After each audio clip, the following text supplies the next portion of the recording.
She's a woman. She's a young Muslim woman who came, to fight for the empire, to fight fascism. It's something people don't know.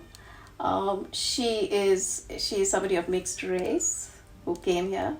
The family came here as a refugee. She came as a refugee when the war broke out. So this is a refugee who actually gave her life for the country. She represents so much. And so her story becomes even more important. I first came across Noor many years ago. It was the 50th anniversary of VE Day. And there was an article about Indian soldiers in one of the Sunday newspapers. And it had all these men, very, handsome men in turbans, and how they had fought. And this 2.5 million volunteers had come. It was a big spread. And in one corner of this article was just a tiny photograph of Noor. And it just had a few bullet points on her, saying she was the first wireless operator, George Cross, killed in Dachau. And I was like, who is she? Who is this woman? And then it said secret agent. I said, oh, wow, was she like a Mata Hari figure? I just wanted to know more about her. And there was nothing. And then in 2003, her files were released.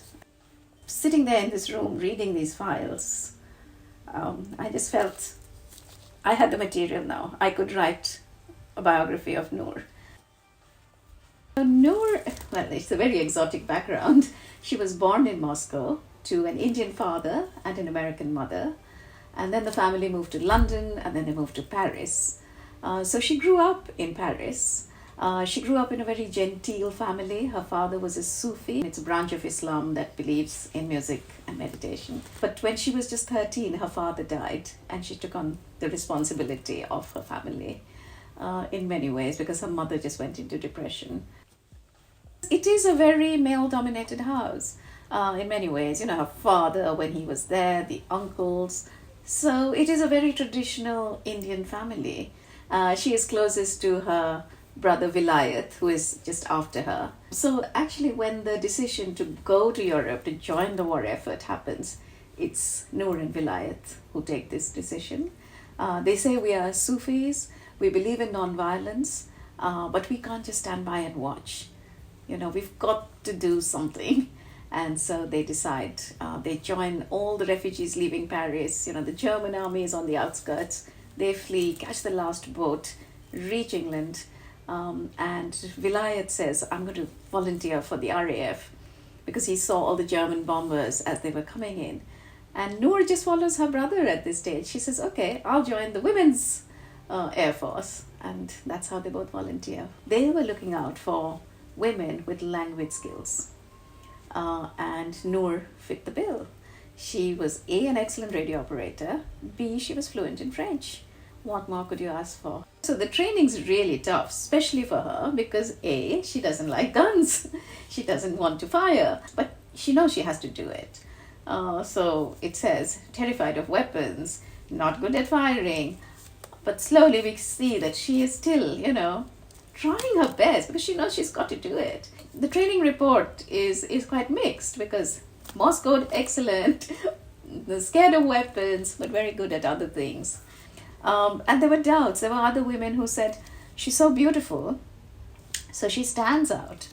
And a spy is meant to, mix, but she's noticeable. And let's not forget, she is mixed race. So, she had her father's color, skin color. So what were they thinking when they were, she would stand out. She's obviously not white French, 16th, 17th, the night of 16th, 17th of June, 1943. She lands in Angers, a field outside. Then they have to make their way to, wherever their assigned location is. And hers was Paris.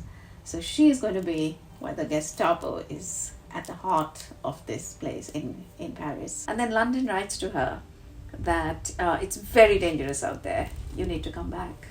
And Noor writes back saying, she tells Buckmaster that I'm the last link left between London and Paris, and I'd like to stay on. I want to rebuild this circuit, and the work is very crucial. She now does the job of 6 wireless operators, all by herself, because they've all gone. And not only is she a wireless operator, she's also the courier. So she has to do things that, a courier would have done. which means she is actually meeting agents in the field. And of course, the Germans are onto her. And well, initially they don't even know that it's a woman who is there. They think they are looking for a man because only men have come so far. And Noor is the first woman wireless radio operator to be dropped into occupied France. One day she enters her flat and Pierre, this French police officer, he's waiting for her. And she puts up a fight. He has one pistol and he cannot hold her down. She is sitting in the sofa scratching him. She draws blood.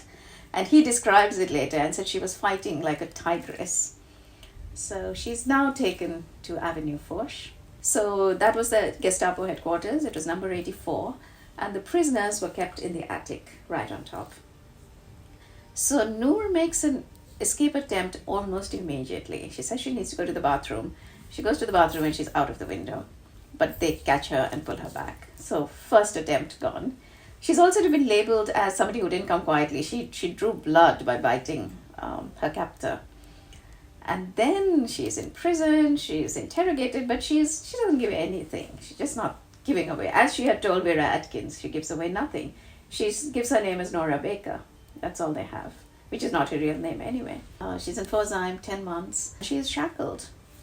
She's shackled. Her arms are tied with a chain, her feet are tied, and there's a chain passing between her arms and her legs. So she can't feed herself, she can't clean herself, she has to hop everywhere. And this goes on for 10 months, and she's repeatedly, of course, interrogated, slapped, punched, the works. The German interrogation happens. And then suddenly she's giving away nothing. And then so one fine day, they just enter her cell and they say, come on. And she's taken to another prison where another prisoner is collected. And this prisoner is another SOE agent. So suddenly, after a long time, she's meeting fellow agents. They can talk in English. And then they're put on a train and they're taken to Munich. This is September 1944.